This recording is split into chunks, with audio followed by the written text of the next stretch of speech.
saya Jimmy, saya adalah ownernya Axolot Jogja. Saya sudah berkecimpung di Axolot itu sekitar 2 tahun. Lalu kenapa saya memilih Axolot itu? Karena Axolot itu hewan yang lucu, hewan yang unik, dan mempunyai kaki lucu sekali. Terus juga dia adalah salah satu hewan amfibi, jadi dia bisa bernafas juga dengan paru-paru. Itu sih lucu. Awalnya itu pertama dari media sosial ya, saya lihat di Instagram itu ada hewan kok unik banget, lucu. Terus saya mulai cari tahu, mulai cari-cari informasi. Terus lalu saya coba beli sepasang, terus mulai ketagihan, beli lagi sepasang, terus jadi memelihara sampai sekarang. Kalau di habitat aslinya itu, setahu saya itu dia itu berasal dari Meksiko ya, dari Danau Choquimilco. Itu dia dataran yang dingin, dataran tinggi yang dingin, terus otomatis suhu airnya pun juga dingin. Lalu biasanya itu di habitat aslinya itu jenisnya tiger salamander. Nah, itu termasuk hewan yang juga cukup langka juga sekarang.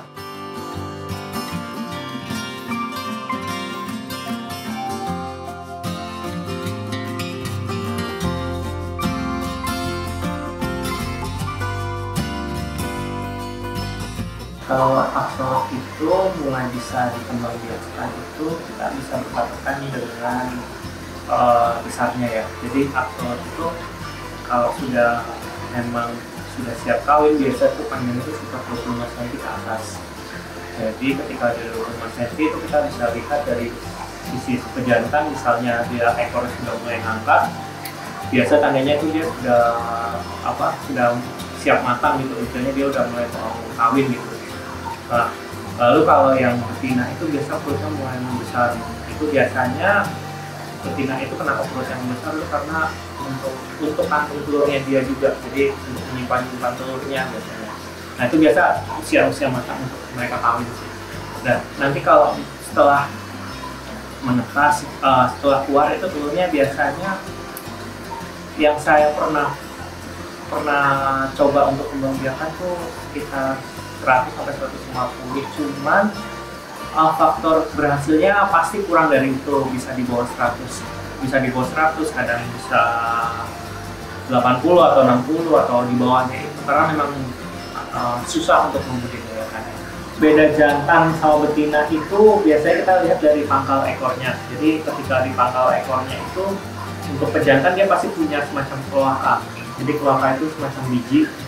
Nah itu jendol ke bawah, itu kelihatan banget sih kalau pejantan, apalagi sudah masuk usia dewasa tuh biasa udah kelihatan.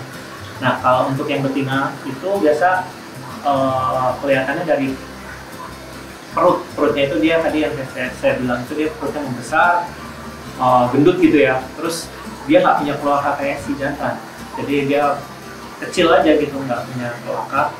Lalu dari ukuran kepala itu biasa bentuk kepalanya betina itu lebih oval, jadi lebih bulat gitu ya dibandingkan pejantan. Biasa kalau pejantan itu kepalanya lebih runcing gitu, dan ukuran badannya pun panjangnya pasti biasanya besaran si pejantan dibandingnya betina. Kalau di tempat saya sendiri biasanya kita sih nggak pakai chiller. Biasa kalau memang teman-teman mau pelihara Axolot itu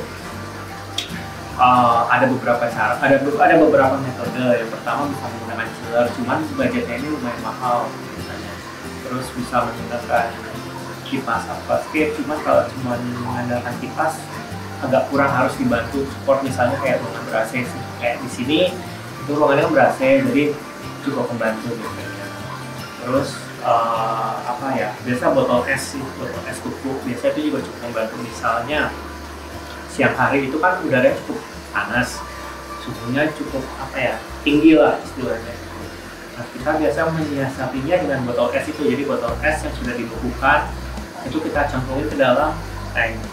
Nah itu fungsinya itu dia untuk menurunkan suhu air secara cepat biasanya, biar cepat-cepat turun. Cuman memang kalau untuk stabil baiknya pakai kipas aquascape gitu, dan dibantu pakai AC.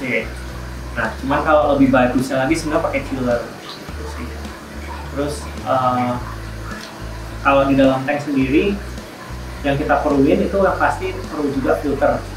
Filter itu ya filter pada umumnya kayak ikan gitu, maksudnya di dalamnya kita taruh media-media juga, ada sponsnya juga, ada bioring atau biobol, macam-macam kayak gitu sih. Kurang lebih sih itu sih yang kita perluin. Sama kalau bisa punya semacam sponge filter. Jadi sponge filter itu yang apa ya, yang busa agak bulat gitu sih, yang biasa buat ikan pasti tahu deh. Itu kita pakai juga di dalam tank, fungsinya untuk nyerap amoniak. Jadi biasanya kotorannya axolotl ini banyak. Nah, ketika dia keluar kotoran itu dalam jumlah banyak, air itu akan menjadi utek, jadi nggak jernih istilahnya gitu. Nah, fungsinya sponge filter itu juga untuk menjernihkan air, jadi untuk menjernihkan air dan juga untuk menyerap amoniak. Kurang lebih itu sih yang dibutuhkan sama tank. Oh iya, tank juga perlu juga. Jadi tank itu harus bisa disesuaikan sama kondisi tempat tinggalnya kalian. Misalnya kalian punya tempat tinggal yang panas gitu ya, itu usahakan tank itu nggak usah terlalu tinggi, jadi istilahnya antara 20-25 cm, maksimal 30 kalau bisa tingginya. Karena kenapa? Semakin tinggi akuarium otomatis kan air yang kita masukkan cukup banyak, jadi volume airnya itu kalau semakin banyak dia akan makin susah dingin istilahnya gitu. Jadi lebih baiknya tanknya tuh pendek tapi airnya tuh cukup, jadi tetap cukup dia untuk berenang tapi dia juga nggak panasan gitu sih. Yang water change itu 2 kali sih biasanya seminggu itu. Jadi dilihat lagi dari kondisi airnya juga. Jadi kalau misalnya airnya cepat turun, biasa kadang-kadang sih bisa seminggu 3 kali. Cuman itu water change. Cuman kalau untuk ganti air total biasa 2 minggu sekali, kadang-kadang saya ganti air total. Cuman untuk water change biasa kadang-kadang 50% atau nggak bisa sampai 70% saya ganti. Balik lagi ke kualitas airnya. Itu sih palingan. Sama kalau kasih makan, saya ini sebenarnya kasih makan itu paling banyak tuh sehari sekali biasanya. Tapi kalau yang gede-gede itu kadang-kadang saya kurangin si porsi, jadi kadang bisa 2 hari sekali. Cuman kalau 2 hari sekali itu pasti kasih porsinya nggak lumayan banyak. Cuman lebih seringnya sehari sekali sih. Karena gini, ketika udah gede gitu ya, misalnya aku sudah semakin besar, dia itu metabolismenya kan nggak begitu cepat. Otomatis dia perutnya pun juga nggak apa ya, saya setelah makan itu nggak langsung bisa keurai jadi kotoran. Jadi perutnya tuh biasa masih penuh. Jadi kalau kita sering-sering kasih makan, yang ada dimintain lagi sama dia. Biasanya sih seperti itu. Jadi kalau yang udah masuk ke usia 20 cm ke atas, biasanya saya udah mulai kurang porsi makan sih.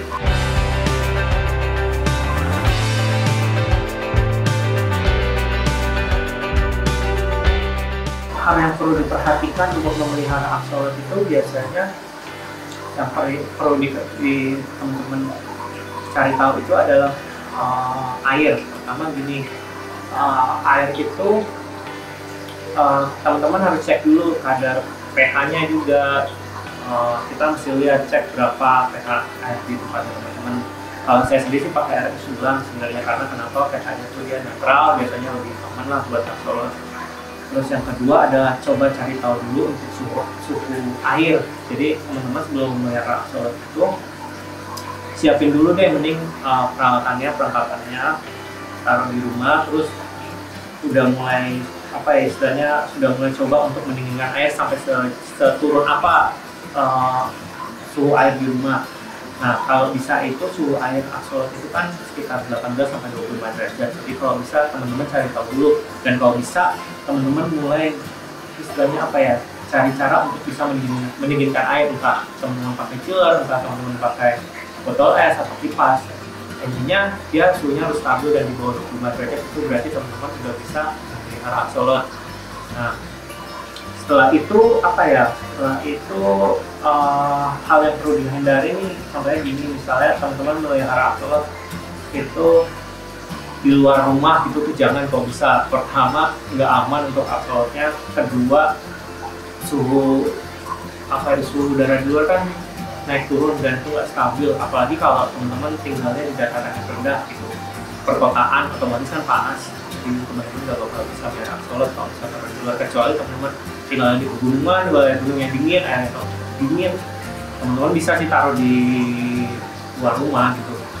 Terus apa ya, untuk makan, nah untuk makan mending jangan coba-coba pakai pakan yang nggak direkomendasikan.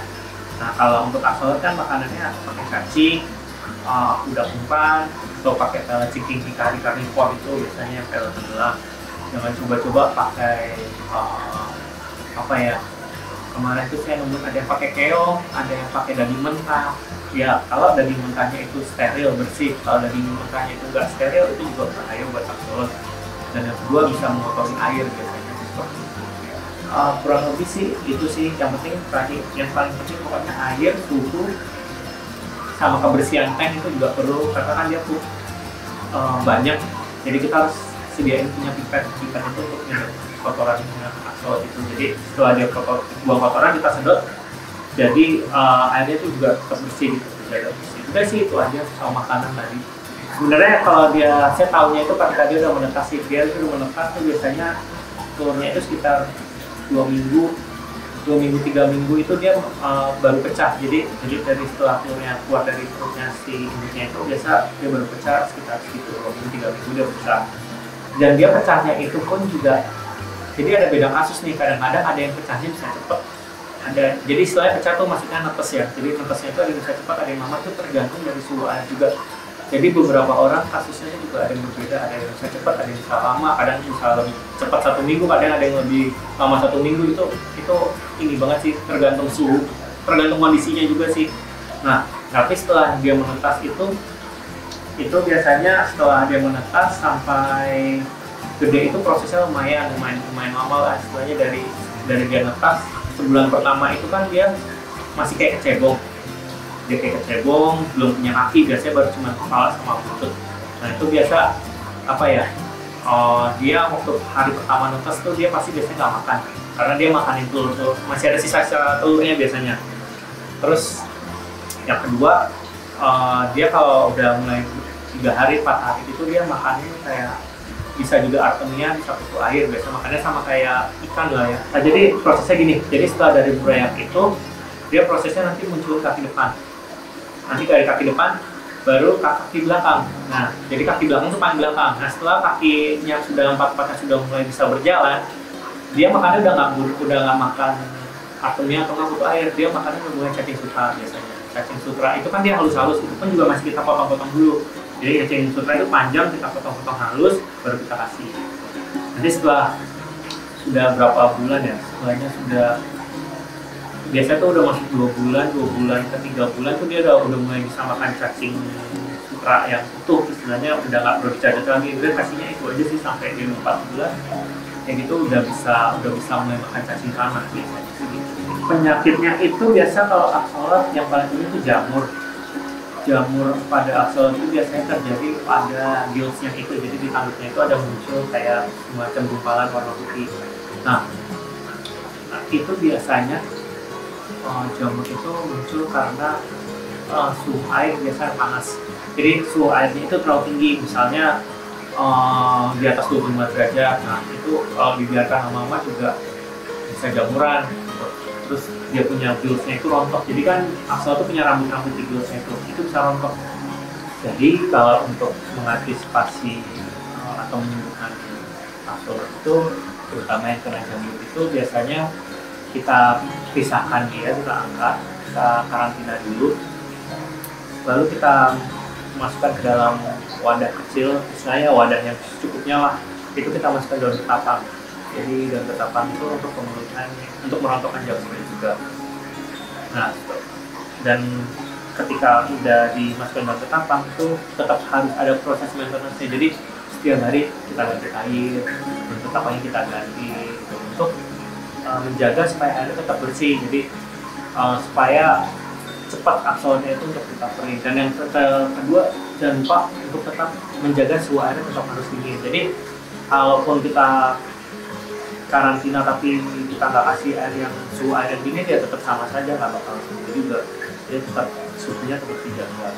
Itu sih palingan. Kalau yang lainnya ada juga penyakit kayak ammonia burn. Biasa ammonia burn itu kejadian itu karena kualitas air yang kurang bagus, biasanya kotor.